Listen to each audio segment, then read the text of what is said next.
হ্যাঁ ভাই বলছি আমার ছেলের বিয়ে, আপনারা আসবেন।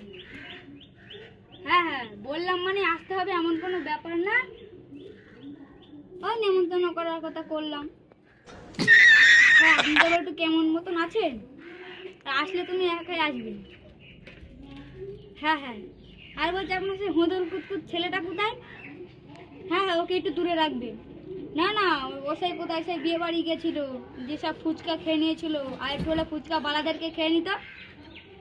হ্যাঁ হ্যাঁ তাই জন্য বলছি ওকে একটু দূরে রাখবেন, আমাদের এখানে নিয়ে আসবেন না। ও আমাদের সেই ফুচকাওয়ালাটা সেই একটু ভয় পাচ্ছে তো ফুচকাওয়ালাগুলো, তাই বলছিলাম আমি হোঁদল কুতকুত ছেলেটাকে যেন নিয়ে আসবেন না, আর আসলে আপনি একাই আসবেন। হ্যাঁ হ্যাঁ বলার কথা বললাম, ও না আসলেও কোনো ব্যাপার নেই। না না বললাম বলেই আসতে হবে এমন কোনো কথা নয়। আচ্ছা ভাই রাখছি, আমার আবার এক জায়গায় বেড়ে থাকবে।